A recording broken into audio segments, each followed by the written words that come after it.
Lorsque je me suis réincarnée en méchante secondaire et l'histoire était déjà sur le point de se terminer mais un problème est survenu. Je me suis retrouvée projetée dans 2 histoires à la fois et par malchance mes 2 scènes de mort étaient prévues le même jour.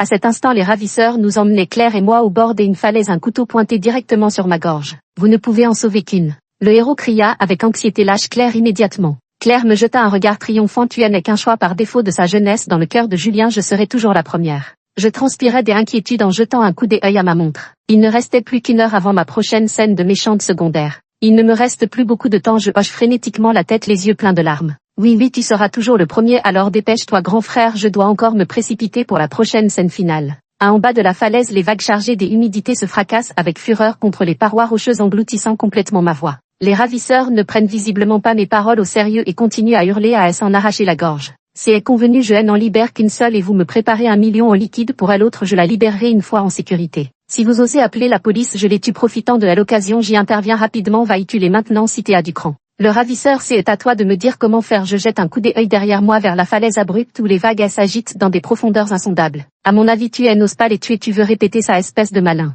Je tendis le cou avec obstination pour me rapprocher de la lame. Tu n'oses pas me tuer. Répète un peu si t'es à du cran, lâche, tu n'oses vraiment pas me tuer. La gorge sèche et résolue à mourir, je hurlai ces mots 3 fois de suite. Le ravisseur entra dans une colère puis laissa retomber sa fureur. Il sembla réaliser que j'y avais effectivement du cran et retira légèrement son couteau. Julien, qui se tenait non loin de là, eut un rire froid. Catherine, c'est donc la personne que tu as trouvée pour effrayer Claire. Tu es vraiment accro à la comédie, cherchant à tout moment à attirer mon attention. Je te préviens, Claire est la femme la plus importante à mes yeux. Si tu persistes à lui tendre des pièges par tous les moyens, ne t'en prends que à toi-même. C'était vrai, après tout, Claire était l'étoile qui ne tombait jamais dans son cœur. Et moi je n'étais qu'une amie des enfances incapable de rivaliser avec elle, l'arrivée soudaine d'une autre. Avant l'apparition de Claire, Julien et moi étions inséparables. Notre relation ambiguë laissait tout notre entourage penser que nous finirions forcément ensemble. Moi aussi je le croyais sincèrement, mon cœur tout entier s'était donné à Julien. Jusqu'à ce que sa première amoureuse Claire réapparaisse. Claire, dont la famille avait fait faillite, revenait la queue entre les jambes et avait immédiatement pensé à Julien, ce beau parti fortuné qui lui servirait de roue de secours. Ce qui avait été inaccessible dans sa jeunesse se tenait maintenant devant lui et Julien en fut immédiatement ensorcelé et m'abandonnant sans hésitation.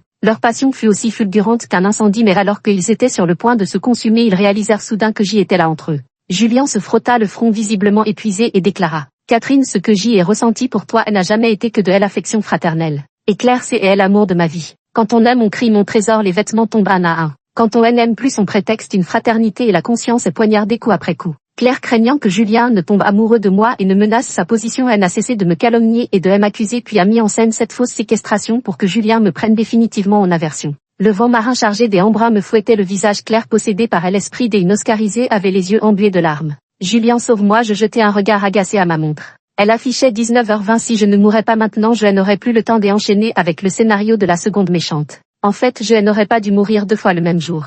Mais une erreur de gestion du temps a fait que les scènes de mort des 2 scénarios se sont retrouvées programmées le même soir, ce qui explique la situation embarrassante où je me retrouve maintenant, dépassée par les événements. Lorsque je suis arrivée dans ce monde, le système m'a informé. Tu es la méchante dans 2 histoires différentes, tu ne pourras rentrer chez toi qu'après avoir mouru conformément au scénario. J'y ai protesté vigoureusement, un seul rôle est déjà assez difficile à gérer et il faut en jouer 2 en même temps. La voix dans ma tête devenait impatiente. Maintenant nous manquons de personnel, chacun doit au moins se charger de 2 scénarios. Si tu es plus diligent, tu peux faire des heures supplémentaires. Non, je feuilletai le scénario et réalisai que les histoires dans lesquelles je me retrouvais impliquée tournaient tout autour du thème les amis des enfances ne peuvent rivaliser avec les nouveaux venus. Et moi j'y étais la malheureuse amie des enfances. Je marquais une hésitation. Je dois jouer le rôle de l'amie des enfances inséparable pour 2 personnes en même temps. Tu trouves ça logique? Est-ce que je sais me cloner? Rien n'est illogique là-dedans. Une fois que tu y es entré, il ne te reste plus qu'à mourir. La mort d'un homme est comme l'extinction d'une lampe qui saura que tu as été la meilleure amie des enfances de plusieurs personnes. C'était parfaitement logique alors dès la première minute où j'y ai pénétré dans le livre en réalisant que les morts des 2 livres coïncidaient alors que les ravisseurs me traînaient vers leur voiture. J'y ai agrippé la portière de toutes mes forces en hurlant.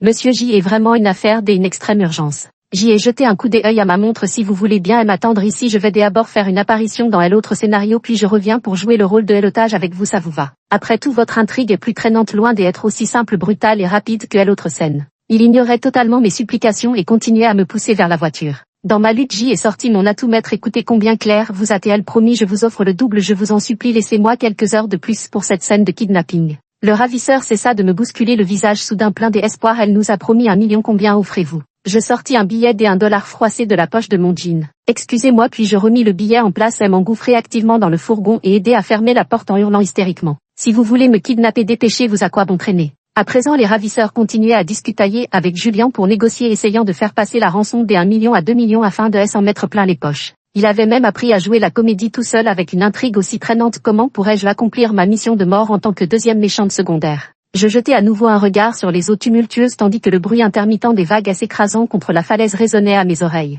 Julien continuait à crier sans relâche. Catherine, vas-tu enfin en finir? C'est très amusant de nous faire participer à ton jeu des enlèvements, n'est-ce pas? De quoi as-tu la prétention de te comparer à Claire? Je pris une profonde inspiration et levai un regard serein. Julien avait des traits anguleux et ce n'est qu'en regardant son premier amour Claire qu'une douceur fugace apparaissait dans ses yeux. Mais je ne voulais qu'une chose, rentrer chez moi. Rien ni personne ne pourrait m'empêcher de retrouver mon chemin. Je reculai lentement sans rien laisser paraître, mes lèvres s'ouvrirent et se refermèrent et mes paroles résonnèrent clairement aux oreilles de tous. Julien, je sais que tu ne m'as jamais aimé. À partir des aujourd'hui, fais comme si tu ne m'avais jamais rencontré. Sur ces mots, profitant de la distraction du ravisseur, je le repoussai violemment et sautai sans hésiter du haut de la falaise. Mon corps disparut instantanément dans les flots déchaînés. Dans un état second, il me sembla entendre deux voix totalement différentes hystériques. Non, Catherine, ne saute pas, mademoiselle Claire, nous avions convenu des infos kidnapping, 1 million à partager 50-50. Non, pourquoi y a-t-il vraiment une mort? Je ne veux pas aller en prison. 3. Les vagues me giflent le visage, l'une après l'autre, me faisant balloter dans les eaux noires entre flottement et submersion. Je nageais frénétiquement sur plusieurs kilomètres avant de m'échouer sur la rive trempée de la tête aux pieds.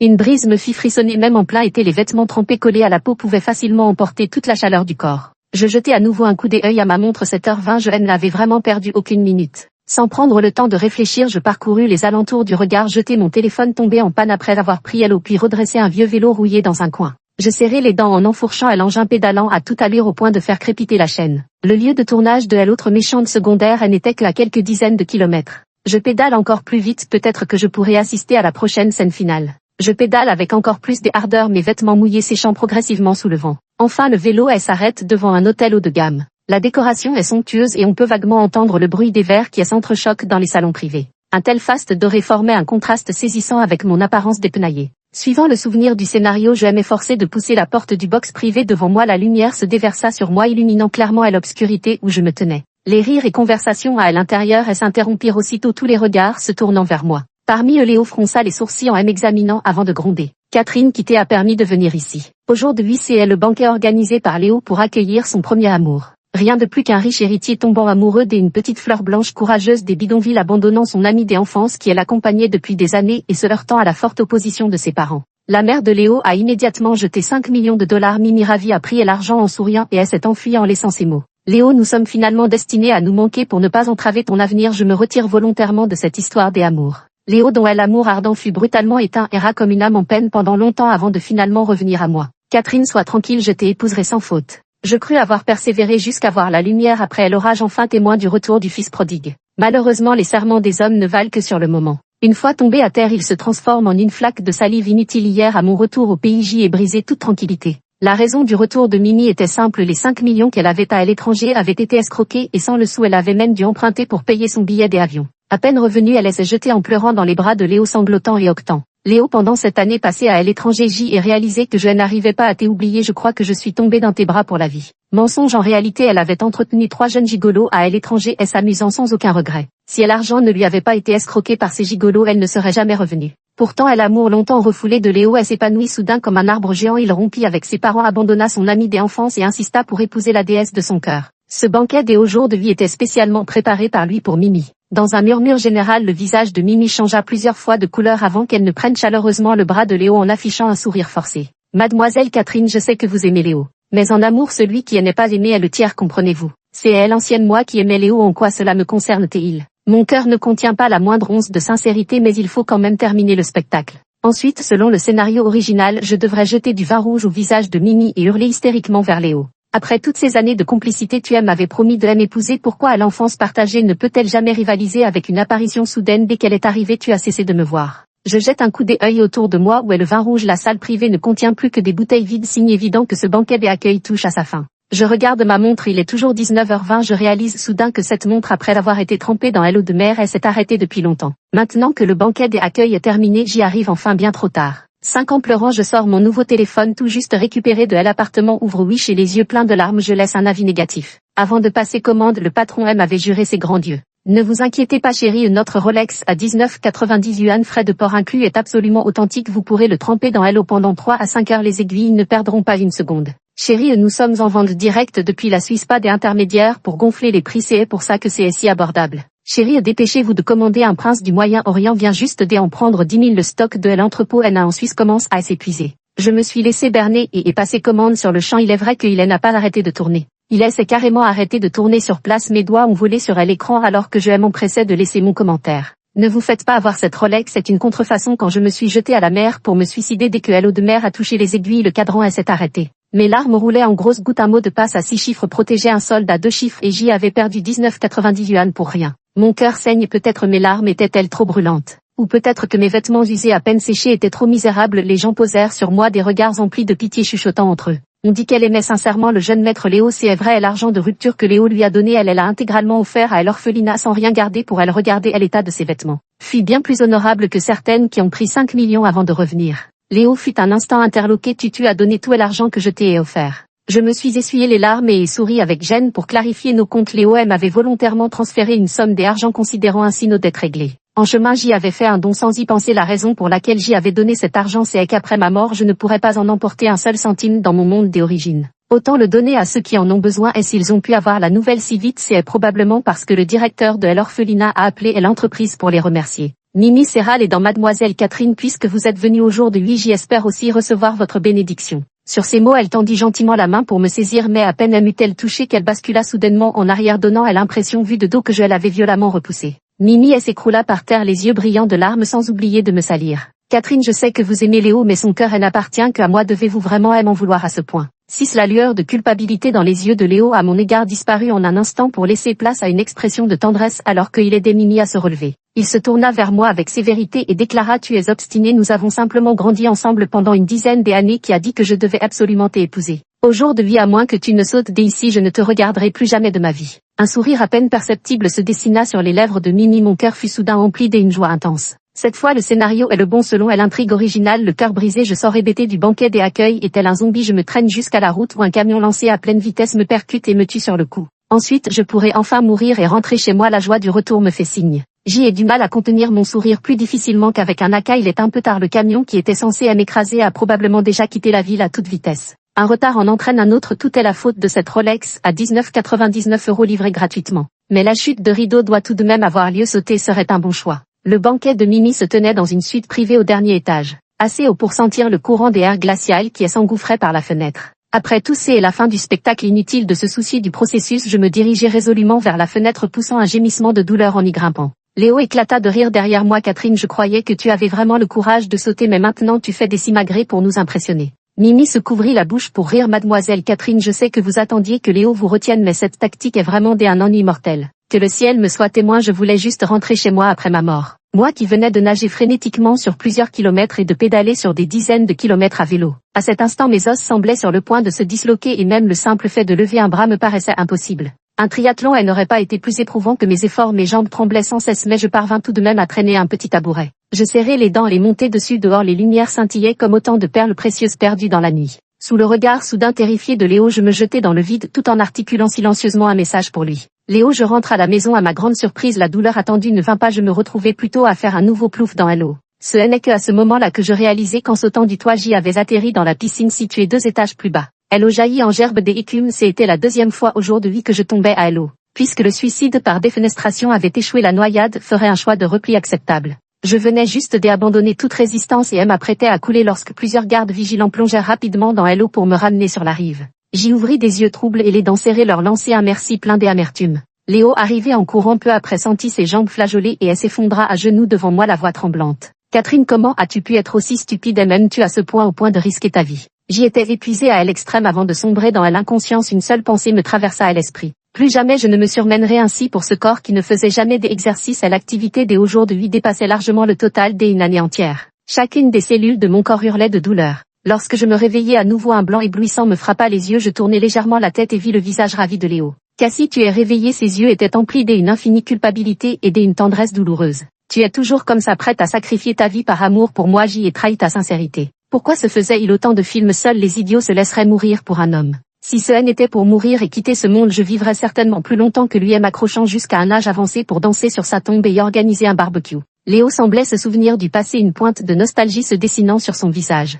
Toutes ces années nous étions pratiquement inséparables, tu me suivais toujours comme une petite ombre. Tout le monde plaisantait en disant que nous étions faits l'un pour l'autre. Mais j'y étais aveugle, incapable de distinguer le vulgaire du précieux. Il eut de nouveau une expression de rancœur. Cassie, tu sais quoi, pendant les heures où tu étais dans le coma à l'hôpital, l'un des gigolos que Mimi entretenait à l'étranger est venu jusqu'ici. Il prétend que les 5 millions ont été empochés par les 2 autres et qu'il n'a rien touché, pas même son argent de poche. Léo s'enflammait en parlant, elle en entretenait 3 d'un coup. J'y ai failli me laisser abuser par son masque des innocences pendant qu'elle menait grand train à l'étranger. Je me morfondais ici et en plus. Il me jeta un regard coupable, jeté et fait du mal. Un frisson me parcourut, elle échine dans ce monde. J'y incarnais le rôle de la méchante secondaire maîtrisant simultanément 2 scénarios. Aux yeux de Léo, j'y avais grandi à ses côtés comme une amie d'enfance, nous n'avions quasiment jamais été séparés. Tandis que pour Julien, je n'étais qu'un boulet tenace qu'il ne parvenait pas à semer, sautant sans cesse dans son champ de vision. Pour simplifier les choses, le système avait fusionné les 2 romans en un seul. À l'origine, après ma mort, ces vieilles histoires ne seraient plus jamais évoquées. Mais maintenant que je suis toujours bien en vie, si les 2 protagonistes masculins venaient à se rencontrer, comment pourrais-je leur expliquer que j'y ai été la copine des enfances des 2? 8. Je frissonne à nouveau. Léo remarque mon malaise et remonte la couverture autour de moi. Tu as froid, jeté et réservé la chambre VIP la plus chère de l'hôpital. Comme s'il se souvenait soudain de quelque chose, une pointe de mécontentement apparut sur son visage. À l'origine, il n'y a que 2 chambres VIP de luxe et l'autre est occupée par un certain chou non content de ça. Son secrétaire a eu le culot de vouloir réserver tout l'étage avec son arrogance financière. C'est une question d'argent. Quand est-ce que notre famille a manqué d'argent? J'y ai dû sortir le portefeuille pour obtenir cette chambre. J'y ai entendu dire que le PDG VIP des à côté a craché du sang. Il n'arrêtait pas de parler de sauter dans la mer et de repêchage urgent. Il est vraiment gravement fou. Je n'avais absolument pas envie d'écouter ces absurdités. Mon cerveau tournait à toute vitesse. À présent, la seule solution était de quitter la scène plus tôt afin d'éviter les champs de bataille potentiels à venir. Je me suis ressaisie et ai inventé une excuse pour éloigner Léo. J'y ai faim. Léo hocha immédiatement la tête. D'accord, je te commande à manger tout de suite. Je fronçai les sourcils. Je ne veux pas de plat à emporter. Il eut une révélation sur place. Je vais faire préparer par le cuisinier et te l'envoyer. Comment peut-il ne pas comprendre ce que je dis? Tu ne penses pas que cuisiner toi-même serait plus significatif? Il hocha plusieurs fois la tête. Sois tranquille, je veillerai à ce que le cuisinier le prépare lui-même. Je te garantis qu'il n'y aura pas de plat préparé. Je choisis sans hésiter de mettre carte sur table. Je veux manger un plat que tu auras préparé toi-même. Une lueur cristalline apparut dans les yeux de Léo. Il me regarda avec tendresse et me pinça le nez. Cassie, avant tu cuisinais toujours pour moi. Une fois tu m'as dit que tu avais vraiment envie de goûter un plat préparé par mes soins. Je n'ai jamais pu satisfaire tes souhaits, mais aujourd'hui, sois tranquille, je vais préparer un bon repas avec tous tes plats préférés. Il était plongé dans de tendres souvenirs dont il ne pouvait se défaire, mais mon cœur était calme comme une eau stagnante. Rien d'autre, je n'avais pas les souvenirs des 2 protagonistes originaux et même en poussant la porte de la salle privée, si Léo ne m'avait pas lancé avec agacement, qu'est-ce que tu viens faire ici? Dans cette salle privée bondée et bruyante, je n'aurais jamais pu distinguer qui était Léo.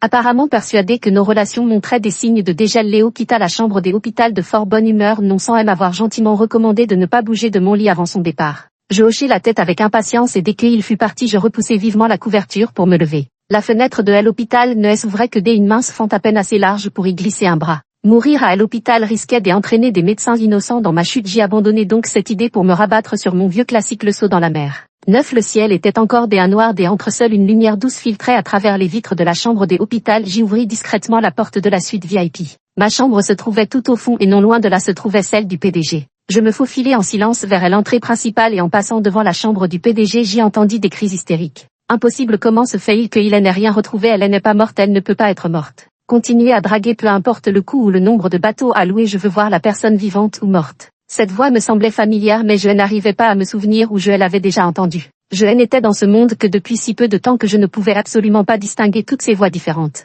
Une voix un peu plus rationnelle tentait de le raisonner. Président, une nuit entière et s'est déjà écoulée, nous avons dragué des innombrables fois sans retrouver le corps. Plus loin et nous atteindrons les eaux internationales, là-bas c'est un vaste désert, même s'il y avait un cadavre, les poissons elle aurait dévoré bien avant qu'on ne le retrouve. Ce cri hystérique se transforma soudain en un gémissement étouffé. Tout est de ma faute, je n'ai jamais eu confiance en elle, c'est à moi qui allais tuer. Ce n'était même pas elle qui avait engagé les bandits et pourtant j'y ai cru que c'était son fait. J'y ai grandi avec elle pendant plus de 10 ans, je la connais comme ma poche. Comment pourrait-elle faire une chose pareille sans mon amour? Elle ne peut tout simplement pas vivre, c'est pour ça qu'elle a décidé de chercher la mort. Je soupirai intérieurement, cela ressemblait à une bien triste histoire. En simple passante, je ne pouvais que prier secrètement pour que ce PDG retrouve le corps de sa bien-aimée en pleine mer. Tournant discrètement la poignée, je quittai sans un bruit la chambre VIP du dernier étage. Au moment où je disparaissais derrière la porte, il me sembla entendre les cris déchirants de ce PDG. J'y ai cru apercevoir la silhouette de Cassie, elle doit tellement m'aimer que son âme est revenue me voir. Dit dehors, la lueur blanchâtre de l'aube commençait à poindre enveloppant le monde d'une teinte bleutée et vaporeuse.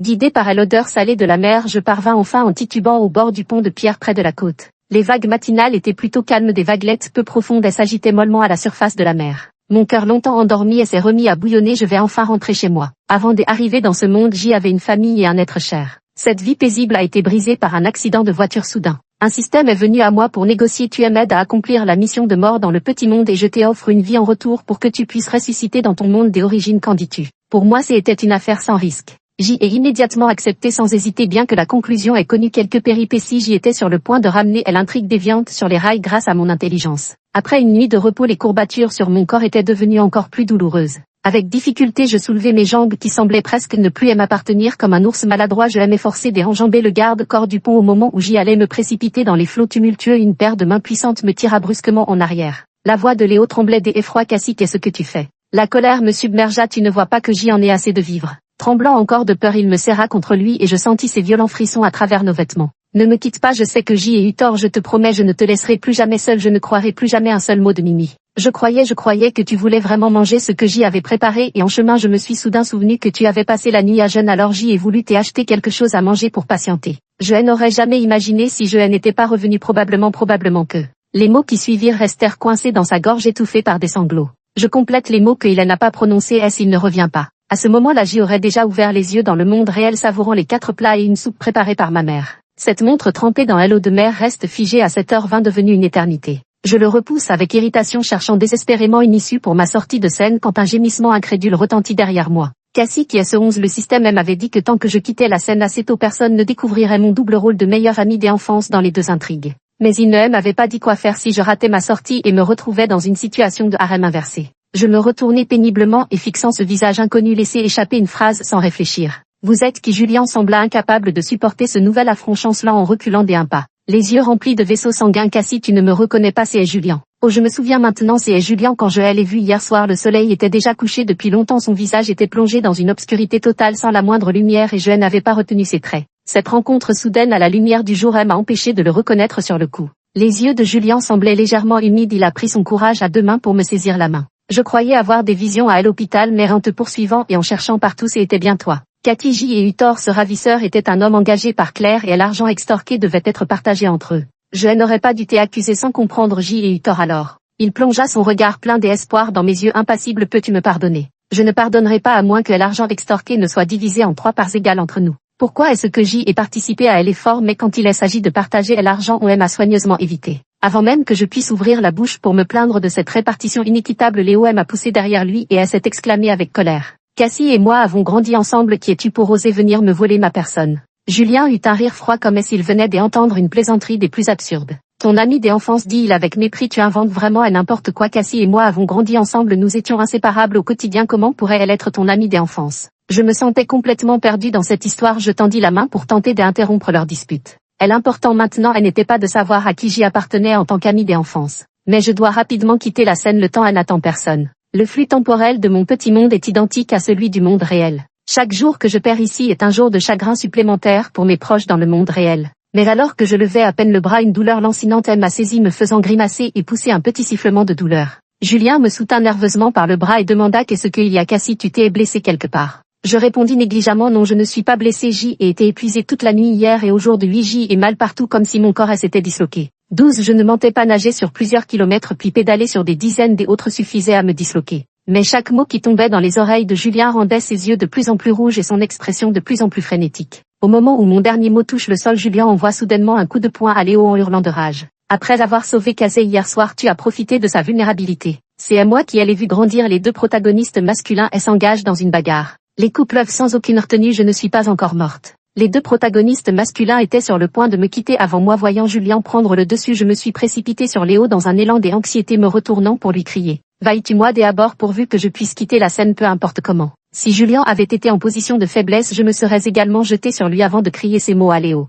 Mais Julien sembla profondément ébranlé, son expression féroce se transformant instantanément en une incrédulité totale. Il ressemblait à une crevette dont on aurait retiré les tendons, son corps se voûtant instantanément, ses jambes flageolant avant qu'il ne s'effondre sur le sol. Cassie, tu le protèges, tu as oublié que nous avons grandi ensemble pendant 18 ans. Léo sourit avec satisfaction, essuyant d'un geste une trace de sang au coin de sa bouche. Cassie me protège naturellement, nous avons grandi ensemble pendant 20 ans. Tu rêves en plein jour, comment oses-tu convoiter mon ami d'enfance? Je me retournai et giflai violemment. Léo, tu gueules quoi? Tu ne sais même pas te battre, espèce de bon à rien. 13 J'ai arrêté un taxi de passage abandonnant les deux sur place pour rentrer à mon appartement. Dans l'intrigue originale, Julien et Léo n'avaient effectivement pas le même ami d'enfance. Mais pour faciliter ma mission, le système a fusionné les deux personnages de manière simpliste et brutale. À cet instant, je me tenais dans l'appartement aussi désordonné qu'une herbe à chien ballottée par le vent. Puisqu'il ne me restait plus que la scène finale à accomplir, la fusion opérée par le système était d'une simplicité et d'une brutalité extrême. Dans un appartement plutôt spacieux, je restais absorbé devant une pile de photos.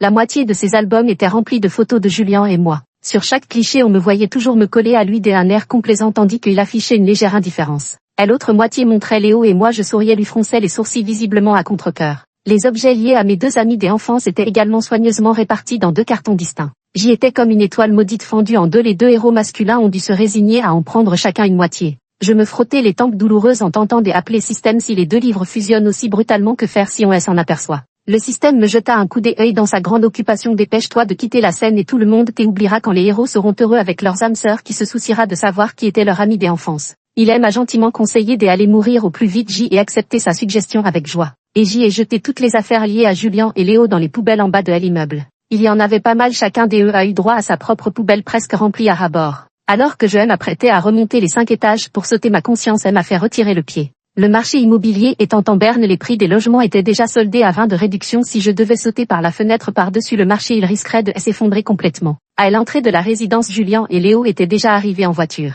Descendus de leur véhicule, ils continuaient de se disputer. Vraiment, je n'ai jamais vu quelqu'un d'aussi effronté que toi. Pourtant, Cassie est mon amie d'enfance et tu oses renverser la vérité en inventant cette histoire où elle te connaîtrait depuis 18 ans. Oh, c'est toi le vrai effronté ici. Cassie et moi avons grandi ensemble, tout le monde autour peut en témoigner. C'est bien toi qui souffres de délire paranoïaque. Ils ont failli se battre à nouveau quand ils m'ont aperçu près des poubelles. Dès un geste rapide, j'y ai refermé les couvercles des deux poubelles. Elles étaient remplies de photos de nous trois. Si elle les avait vues même avec 10 bouches, je n'aurais pu m'expliquer. Julien a été le premier à s'approcher, prenant ma main. Cathy, rentre avec moi, cesse de vivre dans un endroit pareil, c'est dangereux avec tous ces gens. Elle ajouta avec insinuation, je crains que certaines personnes ne soient pleines de mensonges et ne convoitent ce que tu as. Léo brandit son poing, prêt à en découdre une nouvelle fois avec Julien. Je l'ai réprimandé avec impatience, arrêtez de vous battre, ça fait un jour et une nuit que je n'ai rien mangé, je suis à 2 doigts de fouiller les poubelles pour trouver à manger. Si vous avez autant d'énergie pour vous battre, autant aller m'acheter quelque chose à manger. J'y avais donné tout mon argent, le seul billet des $1 qui me restait avait été dépensé en taxi. Je suis maintenant sans le sou. Léo et Julien semblaient déterminés à se faire valoir devant moi, se disputant pour m'acheter à manger. Après leur départ en trombe, j'y ai quitté tranquillement le quartier résidentiel. La plage était ma destination finale, le chemin obligé pour rentrer chez moi. L'aube venait à peine de se lever et il n'y avait pratiquement aucun passant dans les rues. Je venais à peine de sortir de la résidence et elle n'avait fait que quelques pas lorsqu'une camionnette est passée près de moi dans une zone où les caméras de surveillance étaient en panne. En un instant, une personne en est descendue et m'a poussé à l'intérieur du véhicule. En me concentrant sur la personne, j'y ai hésité avant de saluer bonjour. On se revoit mon cher kidnappeur 14. La camionnette en mouvement a brusquement freiné. Le jeune homme au volant se retourna pour examiner mon visage puis entra dans une colère noire. Encore toi, j'y enchaîne 2 courses pour essayer de gagner un peu d'argent et subvenir aux besoins de ma famille, mais pourquoi est-ce si difficile? Il hurlait hystériquement, je lui ai gentiment tendu une bouteille d'eau minérale qui traînait dans un coin et elle est réconfortée. Ne t'inquiète pas, cette fois je te promets de mourir à coup sûr. Le grand frère kidnappeur recracha d'un coup toute l'eau minérale qu'il était en train d'avaler puis me regarda avec terreur. Ce n'est pas ce que l'employeur m'a dit quand je suis venu, elle a dit que ce serait un faux kidnapping et que l'argent extorqué au PDG Julien serait partagé moitié-moitié avec elle. Je suis atteint de prosopagnosie, je ne me souviens pas bien des visages, comment se fait-il que les 2 fois où je dois kidnapper quelqu'un ce soit toi? Sur ces mots, il tira rapidement le frein à main et poussa la portière, dégage vite, je ne prends pas cette mission. Je ne veux pas finir en prison pour une somme aussi dérisoire. Je compris aussitôt, c'était clair, sa famille avait fait faillite et elle avait plus besoin d'argent que quiconque. Après une nuit mouvementée, elle savait que j'y étais toujours en vie et continuait donc à manigancer, déterminée à extorquer de l'argent à Julien. Tout comme à l'enlèvement de la veille, c'était encore pour elle l'argent. Je m'agrippais désespérément à la portière, refusant catégoriquement de sortir de la voiture. Je ne pars pas, on avait dit un kidnapping, comment peux-tu revenir sur ta parole? L'expression du grand frère ravisseur semblait encore plus désespérée que la mienne. Il était au comble de l'indignation. Qu'est-ce que j'y ai bien pu faire dans ma vie précédente pour mériter ça, ce métier de ravisseur à temps partiel et tous mes otages qui ne veulent pas vivre? Et mon activité principale, ma boutique en ligne. Hier soir, j'y ai reçu une énorme mauvaise évaluation. Le type, pour dire que ma montre était de mauvaise qualité, a même menacé de se suicider en sautant dans la mer. Le référencement de ma boutique a dégringolé, plus aucune commande. Vous dites que 19,99 suffisent pour acheter une vraie Rolex. Cette personne n'a-t-elle pas clairement un problème mental? Ma main qui serrait la poignée de la porte s'est soudainement relâchée, honteuse. J'y ai sorti mon téléphone de ma poche et sous le regard de plus en plus terrifié du ravisseur, j'y ai ouvert Wish, annulé mon avis négatif et ajouté un commentaire supplémentaire. Chers amis, la montre fonctionne très bien au jour de 8 même elle a miraculeusement recommencé à tourner 19,99 frais de port inclus, ne manquez pas cette occasion. Je lui ai agité mon téléphone sous le nez, l'expression du vendeur de montre était des plus ambiguës. Tu risques facilement de te faire mal comprendre comme si tu racontais à n'importe quoi pour 3 $ de remboursement sur un avis positif. Je rangeais mon téléphone et changeais de sujet. Est-ce qu'on peut procéder au kidnapping maintenant? Je suis pressé pour ma sortie de scène. Le propriétaire de la boutique de montres regarda soudainement derrière moi par-dessus mon épaule. J'y ai bien peur que je doive aussi devenir un otage. 15 Nous sommes devenus otages en même temps. Un jeune homme au visage plutôt beau mais empreint de férocité nous a pris en otage et nous a emmenés dans une usine abandonnée en banlieue. Là-bas j'y ai rencontré Mimi, les mains ligotées dans le dos. Une nuit sans se voir semblait elle avoir bien malmené. Elle fixait le jeune homme devant elle avec terreur, secouant désespérément la tête. Vince, l'argent a été volé, me ligoter ne servira à rien. Dans leur conversation j'y ai appris toute l'histoire. Mimi s'éclatait à l'étranger et entretenait 3 jeunes gigolos. Vince était l'un des entre eux après que les 2 autres gigolos aient escroqué ensemble les 5 millions. Mimi s'est retrouvée sans le sou et elle n'a pas pu donner un centime à Vince pour son entretien. Furieux, il a finalement décidé de rentrer au pays, bien déterminé à récupérer son argent sur le dos de Mimi. Mimi, elle n'avait pas d'argent, alors grâce aux bonnes relations de Mimi, j'ai eu l'honneur de devenir l'un des otages, augmentant ainsi les moyens de pression sur Léo pour obtenir de l'argent. Vince était dans un état de folie totale, il tenait un bidon d'essence et un briquet prêt à tout faire sauter s'il n'obtenait pas son argent. Mimi tremblait de tout son corps, ses dents claquaient de peur. Le visage déformé par la rage, Vince pointa Mimi du doigt et se mit à l'insulter violemment. Je t'ai servi comme un chien pendant 1 an et tu n'as même pas un sou à me donner. Peu importe comment, aujourd'hui je dois absolument me procurer de l'argent. Après avoir dit cela, il fixa nos 3 otages avec un sourire obscène. Même si je n'obtiens pas d'argent, je pourrais toujours le tuer puis garder vos 2 jolies filles pour m'amuser, ce ne serait pas une perte. Le propriétaire de la boutique de montres était furieux. Pourquoi les avoir tués et m'avoir laissé en vie elles deux? Pourquoi ne pas les avoir tués et me laisser profiter un peu moi? C'est de la discrimination, tu vois les gens à travers des lunettes teintées, tu comprends ça. Moi, Mimi. Vince était tellement énervé que ses veines saillaient sur son front au moment où il s'apprêtait à frapper le propriétaire de la boutique en premier. Des sirènes de police retentirent à l'extérieur. Avec la police qui faisait irruption, il y avait aussi Julien et Léo. Vince brandissait un briquet, la petite flamme éclairant son visage déformé alors qu'il hurlait. Le premier qui s'approche, je meurs avec elle. À l'odeur de l'essence était âcre. Les policiers évacuaient rapidement les personnes derrière eux, mais Julien et Léo refusaient de partir, se débattant pour avancer. Cathy, n'aie pas peur, je vais te sauver. Je te donnerai tout l'argent que tu voudras, mais ne fais pas de mal à Cathy. Mais je n'arrêtais pas de fixer le briquet, la flamme vacillant sous les courants d'air. Cette usine abandonnée est déjà inondée d'essence partout, la moindre négligence pourrait provoquer un incendie voire une explosion. Semblant réaliser que j'y étais le meilleur otage, Vince m'a attrapé dans ses bras en hurlant. Préparez-moi 5 millions et je la libérerai dès que l'argent sera viré sur le compte à l'étranger. Je me sentais étouffé, le visage bleui, mais je n'oubliais pas de faire des signes discrets au bijoutier, clin d'œil et mouvements de lèvres silencieux. Emmène vite Mimi loin d'ici, une fois le danger écarté, je te promets de laisser plusieurs bons avis sur ton magasin. La dernière phrase, elle a galvanisé. Profitant de la distraction de Vince, le propriétaire de la bijouterie saisit rapidement Mimi les jambes flageolantes et se précipita vers la porte des entrées. Vince sembla prendre cela comme une provocation, son visage déjà déformé devint encore plus hideux. Il brandissait son briquet en hurlant de manière hystérique, dépêche-toi de me préparer à l'argent, nom de Dieu. Le briquet lui échappa des mains, la flamme bleue pâle au contact de l'essence s'embrasa furieusement. Je suis une exécutante, quand la mort vient vraiment on ne ressent aucune douleur. Cela peut être considéré comme un avantage supplémentaire offert par le système des langues de feu, déferlèrent rapidement engloutissant l'espace clos dans une fournaise ardente en un instant. Dans les dernières secondes avant l'explosion, j'y ai cru distinguer sur les visages de Julien et Léo une expression de terreur et de désespoir tandis qu'ils tentaient de se libérer de l'emprise des policiers pour se précipiter vers moi. Je criais de toutes mes forces cette dernière phrase, le cœur déchiré. Cours, ça va exploser, je ne ressens ni douleur ni brûlure, seulement un fracas assourdissant qui déchire mes tympans. Un grondement retentit dans mon cerveau et tout devant moi s'effondra en un instant. Une voix sourde parvint à mes oreilles comme à travers un épais rideau des hauts. Le patient a retrouvé un rythme cardiaque. 17 Je me suis réveillé en sursaut, le bip des machines résonnant à mes oreilles. Le premier regard se posa sur une horloge accrochée au mur d'un blanc immaculé. L'aiguille des minutes était tranquillement arrêtée sur le chiffre 4. Il était 19h20, je réalisais après coup que c'était à cette heure précise que j'y avais eu mon accident dans le monde réel. La personne fut projetée par l'impact et mourut sur le coup, le temps se figea dans une éternité. Après ma transmigration dans le livre, l'heure affichée sur ma montre bracelet et sur mon téléphone était invariablement 7h20. Cette Rolex à 19,90 €, même sans avoir trempé dans l'eau de mer, resterait bloquée à 7h20 sans avancer d'un seul instant. Je fixai la montre devant moi, elle avançait lentement. Bientôt l'horloge afficha 7h21, 24 heures exactement, et s'était écoulée depuis mon accident de voiture. Je poussai un long soupir tandis que le système me murmurait ses derniers adieux. L'hôte a accompli la mission, mort récompense une nouvelle vie dans la réalité. La voix joyeuse du médecin retentit quand on l'a amenée hier, son cœur avait déjà cessé de battre, nous pensions ne pas pouvoir la sauver mais contre toute attente sa forte volonté de survivre a fait repartir son cœur après l'opération. Les proches peuvent entrer pour voir une main chaude effleura mon front. Je fis un effort pour tourner légèrement la tête et vis les yeux gonflés de larmes de ma mère, ses lèvres gercées et s'ouvrant avec difficulté. Maman, je vais bien. Ma mère retint ses larmes et hocha vigoureusement la tête. Un jeune homme à l'air anxieux contenait son inquiétude et murmura avec sollicitude. Cathy, est-ce que tu as mal quelque part? J'y esquissai un sourire. Je vais très bien, je ne me sens pas mal du tout dans ce monde de romans. Je porte le même nom que la méchante secondaire Catherine. Mais dans mon monde à moi, je suis déjà fiancée au garçon des à côté avec qui j'y ai grandi. Qui a dit que les amours des enfances ne pouvaient rivaliser avec les coups de foudre. Lui et moi nous sommes toujours restés fidèles à nos sentiments sans jamais changer. Un sourire malicieux aux lèvres, je lançai d'un ton à moitié sérieux à moitié taquin. J'y ai fait un rêve, quelqu'un m'a dit que si j'y accomplissais ma mission je pourrais ressusciter et te revoir. Le grand frère du voisin a attrapé ma main et m'a tapoté le nez. Alors comment s'est passée ta mission? Je me suis souvenu de l'explosion avant d'ouvrir les yeux, des flammes violentes s'élevant vers le ciel, les langues de feu enveloppant instantanément les gens. Avec un sourire confiant j'y ai répondu bien sûr, je l'ai accompli à la perfection. Mon rôle est terminé, je quitte la scène. Julien et Léo, comme écrit dans le livre, vivront heureux pour toujours avec leurs véritables amours. D'autant plus que pour éviter un effondrement de mon personnage, j'y ai jeté toutes les choses liées à eux deux, directement dans les poubelles en bas parce qu'il y avait trop d'affaires. Julien a eu sa propre poubelle et Léo a monopolisé une autre poubelle à lui tout seul. Il suffisait d'attendre que le camion à ordures passe pour tout nettoyer et il ne resterait plus aucune trace. C'était parfait.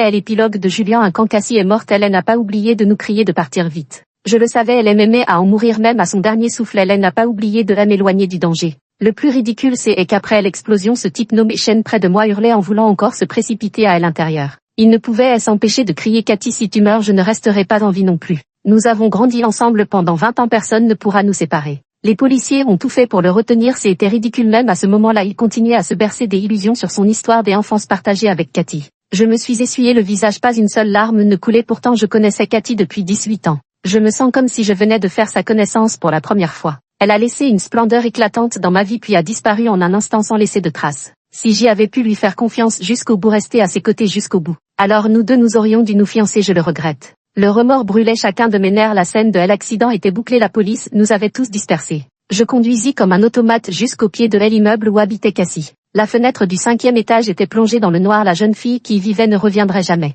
C'était moi qui l'avais perdu, les larmes que j'y avais refoulées si longtemps commencèrent enfin à couler et une vague d'émotions tardives m'engloutit tout entier. Dans un moment d'étourdissement, mon regard périphérique capte vivement une photographie. Elle flottait près de la poubelle, gisant tranquillement sur le sol. D'une main tremblante, je ramasse la photo sur le mince papier photographique. Cassie rayonne de joie avec ses yeux brillants, ses dents éclatantes et le coin des yeux plissé par le sourire. Elle enlace le bras de la personne à ses côtés, se blottissant contre elle et l'amour dans ses yeux complètement dévoilés. La personne à côté de moi, c'est Léo. Soudain j'y ai eu l'impression qu'on me serrait la gorge, incapable de respirer. Comment Cassie pouvait-elle avoir des photos aussi intimes avec Léo? Mes mains et mes pieds se sont mis à trembler brusquement et je me suis levée pour ouvrir la poubelle à côté des photos. À l'intérieur se trouvaient des cadres photos et des journaux intimes en grand nombre ainsi que de nombreux jouets et accessoires pour couples que les filles adorent. Je dois avoir mal vu. Comment se fait-il que toutes les photos soient des clichés de Cathy et Léo ensemble? Depuis leur enfance jusqu'à leur adolescence puis leur âge adulte, même les tasses assorties portaient leurs portraits en gros plan. Mes jambes ont fléchi et je me suis effondrée sur le sol, la paume de ma main coupée par le verre brisé du cadre photo.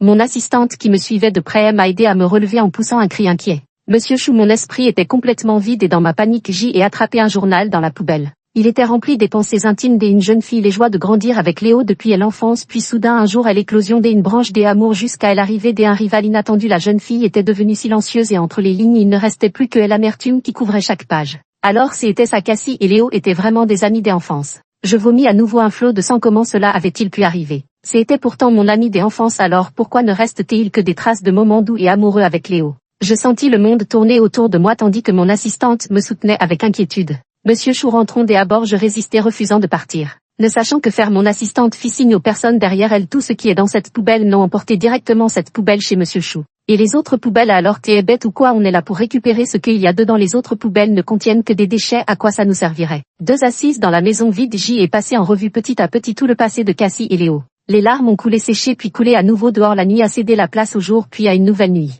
Je ne sais pas combien de temps j'y ai mis pour regarder chaque photo et lire chaque journal. En refermant la dernière page du journal, je me suis rendu compte que mes yeux étaient incapables de verser une seule larme. Où est ma Cathy? Elle a tant de souvenirs avec Léo, mais qu'en est-il de la Cathy de mes souvenirs? Pourtant c'est à moi qui ai grandi à ses côtés, alors comment se fait-il qu'il n'y ait aucune trace de moi dans tout cela? Comme un fou, j'y ai fouillé la villa de fond en comble, cherchant désespérément la moindre trace laissée par Cathy. Après l'avoir fouillé pendant des heures, je n'avais rien trouvé. C'est alors que je me suis effondrée sur le sol, réalisant soudain que Claire avait jeté toutes les affaires de Cassie en emménageant dans la villa. J'y avais perdu la fille qui m'aimait le plus en me relevant péniblement un voile noir m'envahit les yeux et je m'évanouis complètement. Je me réveillai à l'hôpital, j'y y restais longtemps elle était torride aux premières brises fraîches de l'automne naissant avant de sortir vêtue de vêtements trop larges. Cassie me manquait depuis si longtemps qu'elle n'était même pas apparue dans mes rêves. On dit que Claire, pour maintenir son train de vie luxueux déhantant, elle s'est mise en couple avec un nouveau fils à papa. J'y étais vraiment aveugle à l'époque, j'y ai perdu mon amour des enfances pour un tel opportuniste. J'y ai obstinément découpé une à une les photos de Cassie et Léo ne gardant que les sourires de Cassie puis j'y ai tapissé les murs du bureau avec eux.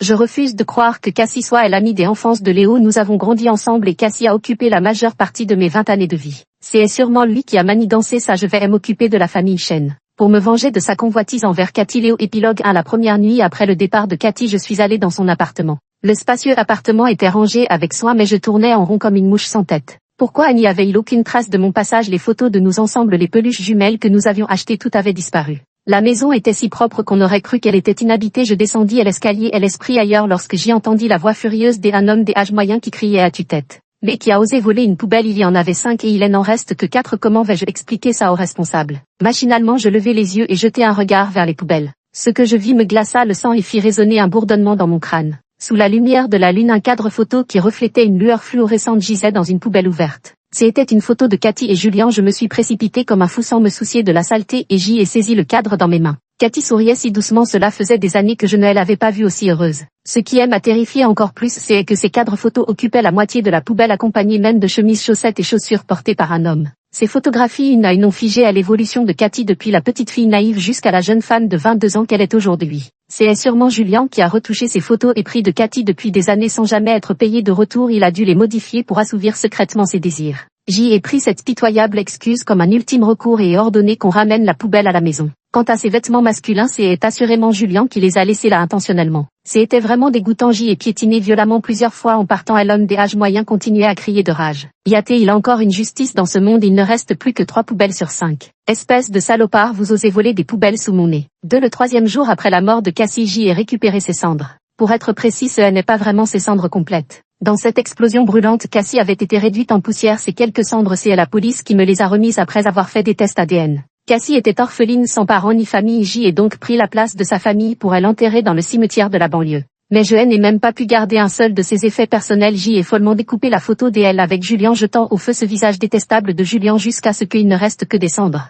Puis comme un fou, j'y ai collé une à une les photos de Cassie pour remplir l'album. C'est tout ce qui me reste. Quand je me suis mis avec Mimi, j'y avais cruellement coupé les ponts avec Cassie et jeté toutes ses affaires pour montrer ma détermination à rompre. Mais j'y ai regretté et ce remords m'a poussé à noyer mon chagrin dans l'alcool jour après jour, cherchant à l'oublier au fond des bouteilles. J'y ai perdu la fille qui m'aimait le plus, même à l'agonie elle criait encore pour que je m'en aille vite. Dès lors le cimetière est devenu mon endroit préféré. Un mois après la mort de Cathy, alors que je me rendais au cimetière comme d'habitude, j'y ai trouvé un bouquet de chrysanthèmes jaunes simplement emballé et une montre. Intrigué, j'y ai pris la montre, c'était une Rolex d'un travail exquis et d'une valeur inestimable, manifestement authentique. J'y ai saisi à l'occasion pour m'interposer rapidement si Théa Ducran va y déchire le billet maintenant. Je n'avais même pas encore agi contre lui et le voilà qui se présente de lui-même. Même au prix d'une destruction mutuelle, je ferai s'effondrer les affaires de la famille Chou. Depuis lors, quelle que soit l'activité entreprise par la société Julien, je la lui ai arrachée à un prix bien inférieur à celui du marché. Même à perte, je lui ai volé ses partenaires commerciaux. La chute des familles Chou et Chen fut extrêmement rapide. En seulement 3 ans, leurs 2 empires commerciaux s'écroulèrent.